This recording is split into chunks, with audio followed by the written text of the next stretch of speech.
In 2007, myself and 6 mates kicked off an Outback Postie bike ride to raise some money for the Childhood Cancer Association. And one of the motivations was I had a very good friend called Neil Walker who lost a son, Bradley, when he was 4 years old.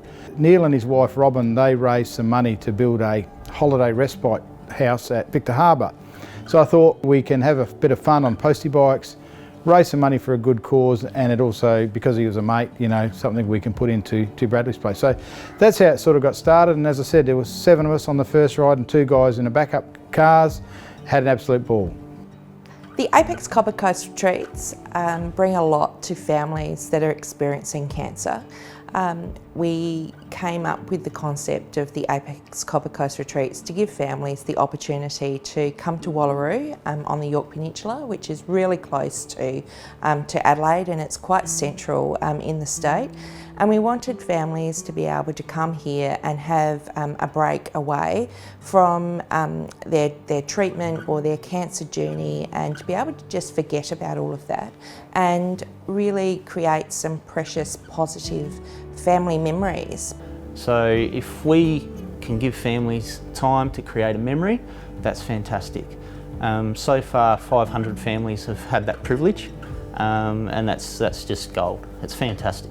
Fantastic. My mother passed away from cancer. We didn't have that time.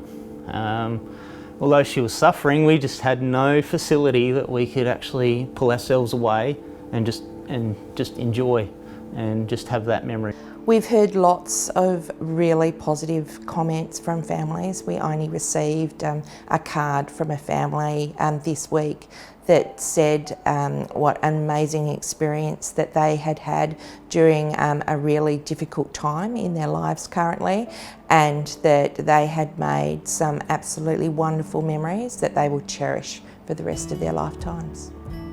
So from the postie bike ride, we raised all the funds, and then we had all this money to do something with, and we decided to build the Apex Copper Coast retreats to give people with cancer a holiday from their cancer journey. It was a huge project in the end. It would have been much easier. Some nights we sat down and thought we should just give the money each year to the Cancer Council and they can spend it, but I'm so glad that we didn't, and now we have these retreats. Many people, local companies, local builders, local electrical suppliers, furniture suppliers, so we've been able to bring the whole community together to be able to make what we've been able to produce here today.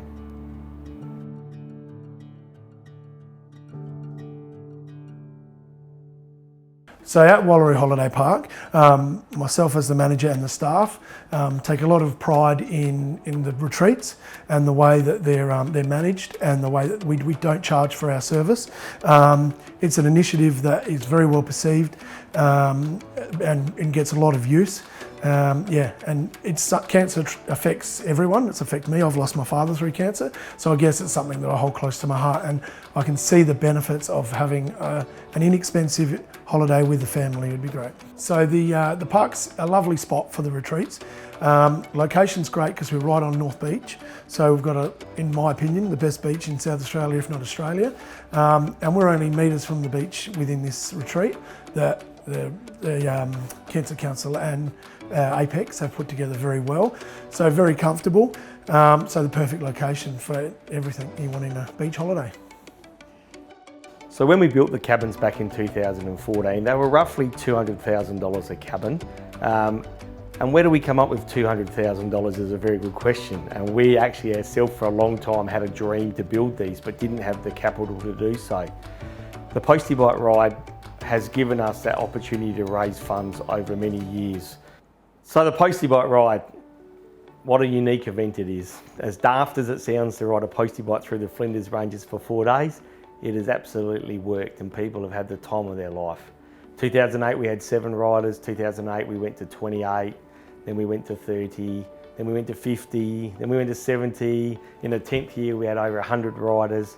And over the journey of the 11 years, I think we've had in excess of 270 people participate in the bike ride. Some people have done it for all 11, some people have done 10, some people have done 1 and gone, I'm never coming back again. So everyone enjoys the ride in different aspects and enjoys different parts of it, but it's just the most fun 4 days. And you know, we started with Apexians, big fat old bastards that would fall off and hurt themselves. realised I couldn't ride anymore, and now we target motorbike riders who have a hoot up there for 4 days. So, yeah. So the Postie Bike ride for 4 days is held out of Port Augusta, and we end up back in Port Augusta. But we go through the Flinders for 4 days in the Outback. We love the Flinders. Kippo and slats can take us on places on private property, on terrain that you'll never get to ride on or drive on, through private properties, through creek beds, up hills, through stones, on a bit of bitumen, on a bit of dirt, but most of all just crazy places where postie bikes shouldn't be able to ride, and maintain that for 4 days. At the speed the guys do too. We just don't put along at 10 k's an hour. They hoot along there at 60 to 80 to 100 k's an hour. So everyone's a bit different. But yeah, the terrain is what makes it. Stones, hills, rain, snow, wind, floods. We've had everything in the 11 years of the ride. People just keep coming back again and again. The camaraderie, the mateship, the people that have never met each other that have one common interest, which is motorbikes, and people that are keen on motorbikes, or blokes and women that are keen on motorbikes, all seem to have a similar sense in purpose, and people have different jobs, but they all come together, and we just have so much fun at night, standing around, meeting new people, and enjoying the fellowship of each other's company. And that bond has then extended outside of the Apex Outback Postie Bike ride, and many of the riders have made lifelong friends through the ride, with people that they would never have known previously. The Postie Bike ride is, I mean, it is raising money, but you're having a good time as well. It's hard yakka, it's very hard yakka. There's spills, there's tears, there's fun, it's fantastic. And having such an enjoyable thing to do for such a good cause, in my opinion, is fantastic. And to sit here and to see these retreats that's come of it, everyone that goes on the Postie Bike ride should come and experience it, and I would say most have. So I guess the Postie Bike ride involves riding 1,000 k's through the Outback. A lot of it's goat tracks, dirt roads, minimal bitumen. Bitumen's boring. Yeah, it's tough work, but it's rewarding. It's great fun. So to date, we've almost raised $1 million with our Postie Bike ride over 11 years, which has just been the terrific, most funnest part of the whole ride. The riders love the ride, we love the ride, and they run these funds for us to build this wonderful project here in the Rollaroo Tourist Park. So each rider that signs up for the ride needs to raise $500 for the cause, as we call it. The cause is the Apex Copper Coast Retreats. So they raise $500. Some people raise $500, some people raise $1,000, some people raise $2,000, $3,000, $4,000. Some people raise $14,000, don't they, Andrew Venning?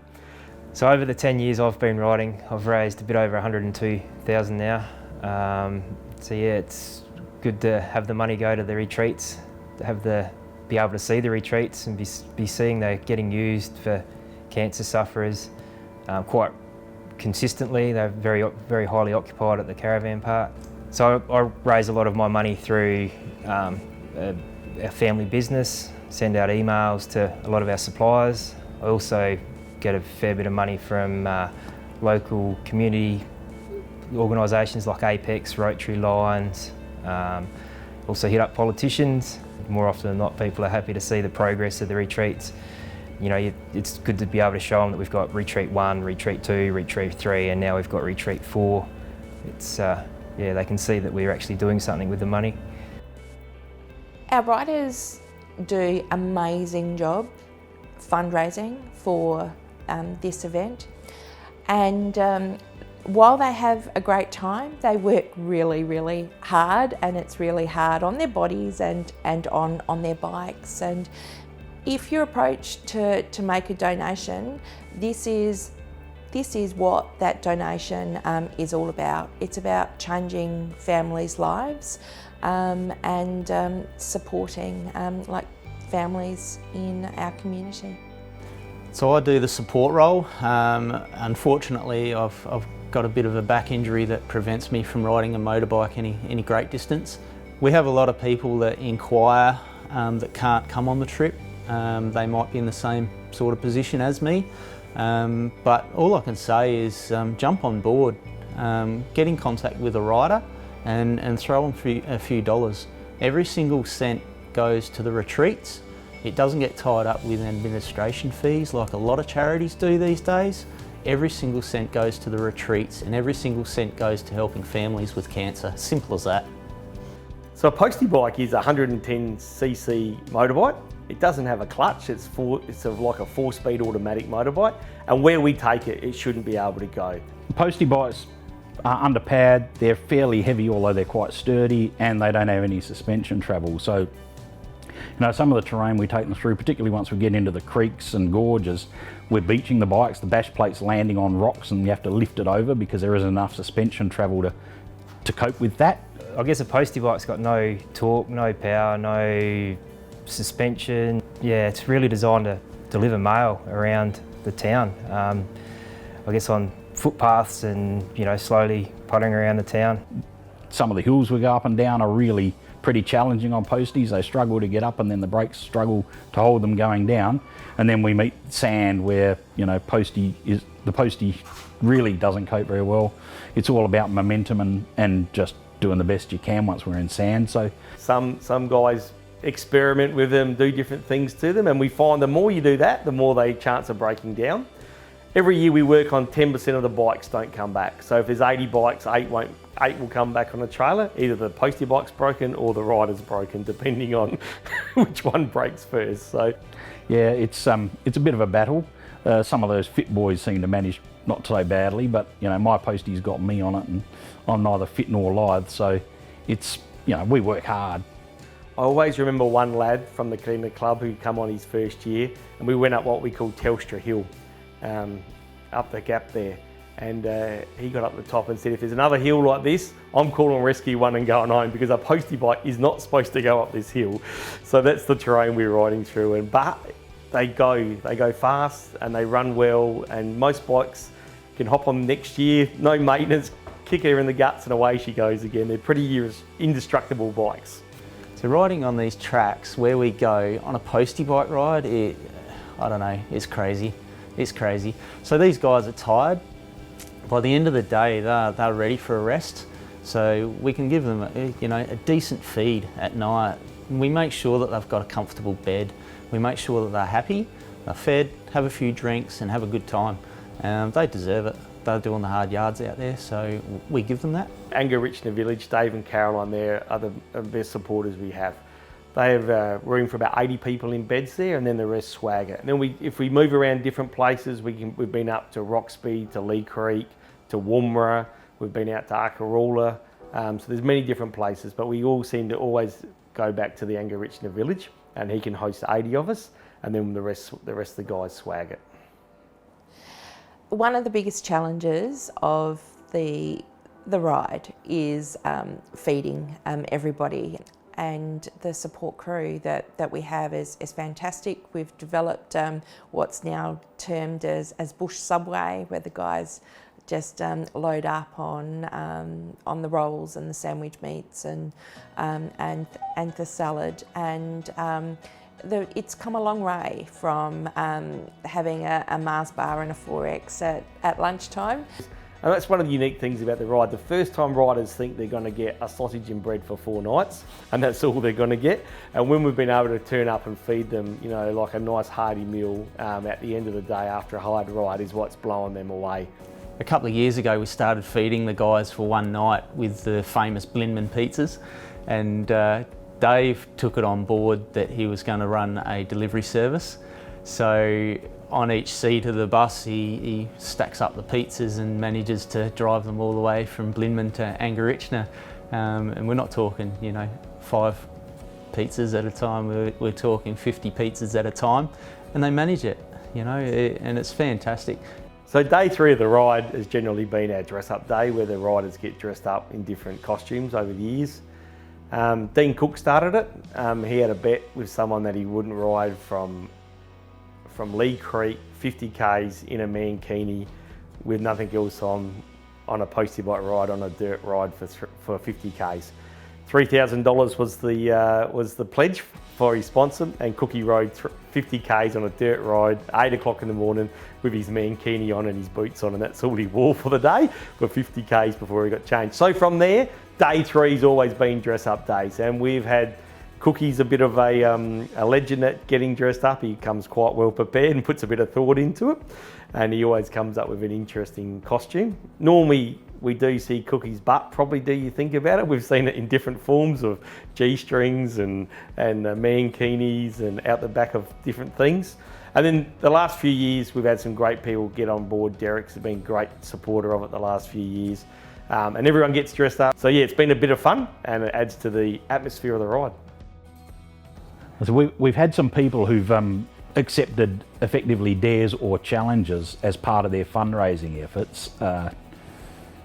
Cookie and Kipper would probably be a couple of key members there, and they're inclined to start riding bikes around with not much clothing on at various times. One year I put on some of the motorbike forums I go on that if I raised enough money I'd ride naked down the main street of Blimman, and of course there was enough money raised, so I did it. And Kippo, ride leader, ride captain just about, you know, his first instance where he bravely honoured a challenge to ride naked down the main street for fundraising rapidly turned into wanton exhibitionism. Pretty much he gears off every ride now, and it's a bit beyond a joke, I think. It's time he grew up. Yeah, that was another, yeah, that was the tent saga. I was pretty proud of myself. I got through that whole tent without hitting one chair or knocking over one table or running anybody over. My biggest concern when I got in there, I thought somebody's going to bulldog me to the ground, or those jocks were going to come off, that G-string was going to come off, but I got through all right. So obviously a trip of this size, when you're running 70 to 80 postie bikes through the outback for 1,000 Ks over 4 days, that takes, logistically that's almost impossible. But we've got a fantastic crew in the background that just stitch everything together quite beautifully. People involved with getting lunch, fresh food in the bush for lunches for these guys that are riding the bikes. We've got paramedics on board. First Care Medical look after us really, really well in that regard. Situation is here. So young Lukey Ells had a bit of an off. Oh shit! Yeah, he'll be all right. He's running down to hospital. Probably a bit of a shoulder injury. Yeah.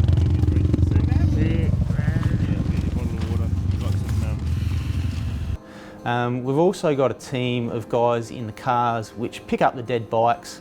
They also ferry, if we've got an injured rider, they can ferry people out. They drive the paramedics around, all that sort of thing.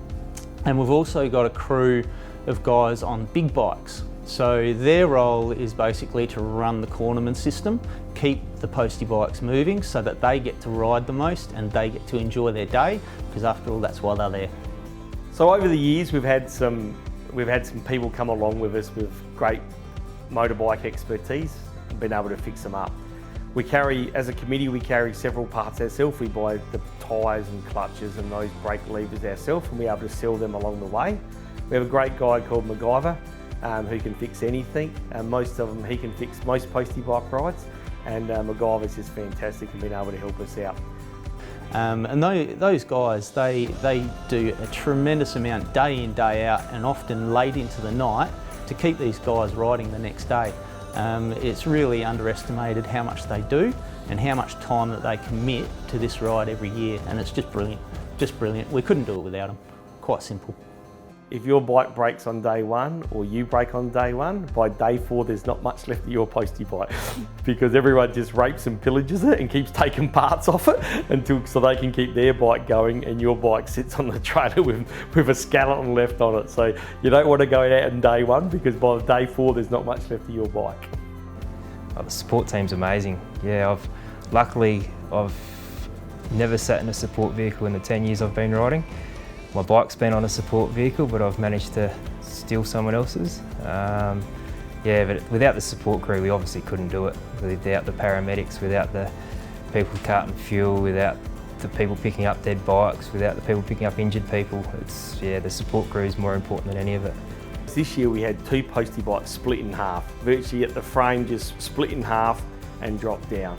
It's unbelievable how many different things could happen to a postie bike ride and how many different mechanical breakdowns or things that can happen to it. So a trip like this just doesn't happen. We have tremendous support from landowners up around the Flinders that have really been on board for many, many years. They provide us with tracks that the general public don't get to go on. We don't want to be riding through the Flinders on the bitumen and the main dirt roads, so we try and avoid that as much as possible. So we've got a couple of guys that liaise with the landowners. That gets us access to private property, goat tracks that some of them vehicles haven't been down for years. And it's fantastic because that's all part of the adventure.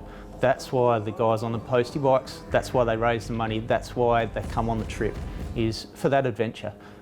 So to get those tracks GPS logged, we've got to organise maps so that we know that there's exits out if there's an incident.